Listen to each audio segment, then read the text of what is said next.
நடந்து கொண்டிருக்கக்கூடிய பட்ஜெட் கூட்டத்தொடர் இன்று நிறைவு நாள் பதிலுரையின் போது மாநிலத்தினுடைய அமைச்சர் மரியாதைக்குரிய திரு தங்கம் தென்னரசு அவர்கள் மத்திய அரசு மாநில அரசை அவர்களுடைய நிதி சுதந்திரத்தில் தலையிடுவதாக, குறிப்பாக அதிகமான கட்டுப்பாடுகள் விதித்து அவர்களுடைய சுதந்திரத்தில் தலையிடுவதாக எல்லாம் குற்றம் சாட்டினார்.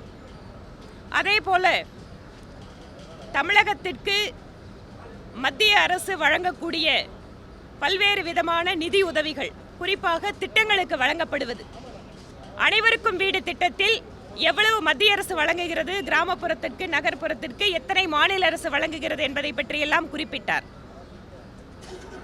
ஆனால் இவை இல்லாமல் தமிழகத்திற்கு நேரடியாக விவசாயிகளுக்கு, பெண்களுக்கு, சுயஉதவி குழுக்களுக்கு முத்ரா திட்டத்தின் வாயிலாக நேரடியாக கடனுதவி திட்டம் என்று பல்வேறு திட்டங்களில் தமிழகத்தினுடைய மக்களுக்காக மத்திய அரசு வழங்குகின்ற திட்டங்கள், அதற்கென்று ஒதுக்கப்படுகின்ற நிதிகள் பற்றியெல்லாம் வசதியாக குறிப்பிட மறந்திருக்கிறார். மத்திய அரசு தமிழகத்திற்கு வாங்குகின்ற வரியிலே கூட அவர்கள் குறிப்பிட்ட சதவீதத்திற்கு மேல் ஒதுக்குவதில்லை. இதனால் நாங்கள் முதலீடு செய்கின்றதற்கெல்லாமே நிதி பற்றாக்குறை ஏற்படுகிறது என்றெல்லாம் தெரிவித்திருக்கிறார். இது தொடர்பாக மத்திய நிதித்துறை அமைச்சர் திருமதி நிர்மலா சீதாராமன் அவர்கள் பாராளுமன்றத்திலே பல்வேறு முறை அவர்களுடைய கட்சியினுடைய எம்பிக்களுக்கு பதிலளித்திருந்தாலும் கூட, குறிப்பாக நிதி கமிஷன் வாயிலாக எவ்வளவு தூரம் வரி வருவாயில் மாநில அரசுக்கு மத்திய அரசுக்கு என்று பங்கிருக்கிறதோ அது எந்த இடத்திலேயும் நிறுத்தப்படாமல் கொடுக்கப்பட்டிருக்கிறது. அதிலும் 2014-15 23-24 ஆண்டு வரை 2.58 லட்சம் கோடி கிராண்ட் நெய்டு, அதாவது திட்டமாக, மானியமாக நேரடியாக தமிழகத்து மக்களுக்கு கொடுக்கப்பட்டிருக்கிறது. இது இல்லாமல் நிதி கமிஷனுடைய வரி பகிர்வின் காரணமாக 2.88 லட்சம் கோடி ரூபாய் தமிழ்நாட்டுக்கு கொடுக்கப்பட்டிருக்கிறது. இதன் வாயிலாக ஒட்டுமொத்தமாக 6.96 லட்சம் கோடி ரூபாய் கடந்த 10 ஆண்டுகளில் தமிழகத்திற்கு வழங்கப்பட்டிருக்கிறது. இதே திராவிட முன்னேற்ற கழகம் மத்தியிலே காங்கிரஸோடு யூபிஏ அரசாங்கத்தில் இருக்கின்ற பொழுது 10 ஆண்டு காலம் வழங்கி இருக்கின்ற நிதியை விட பல மடங்கு அதிகமாக நிதி தமிழகத்திற்கு வந்து சேர்ந்திருக்கிறது. மூலதன செலவுகளை பற்றி குறிப்பிட்டார்கள்.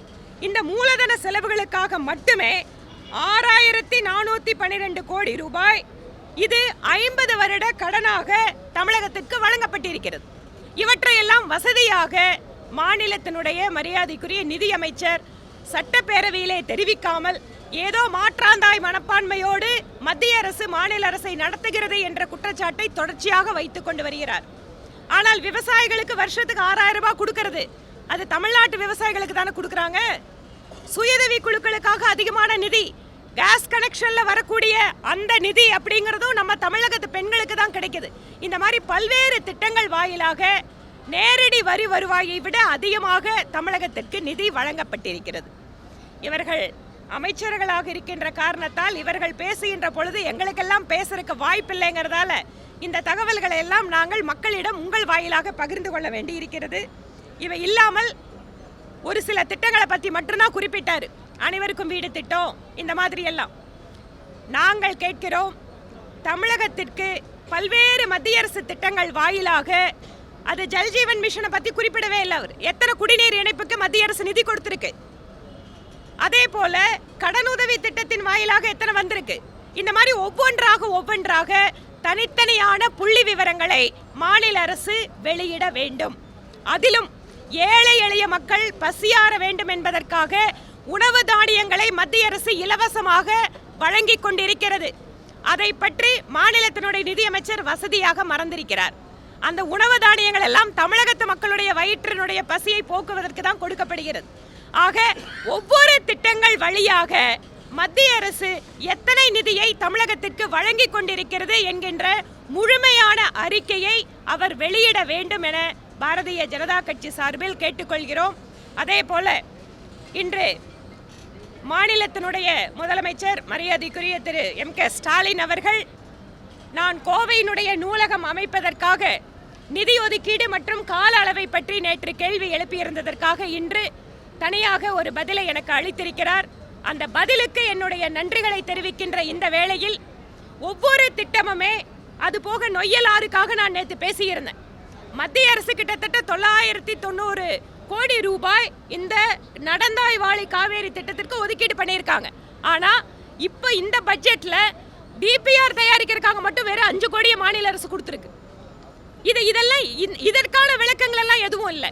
ஆனாலும் கூட கோவையிலே நூலகம் 2026 அமைக்கப்படும் என மாநிலத்தினுடைய முதலமைச்சர் தெரிவித்திருக்கிறார். அது நடந்தால் மகிழ்ச்சி.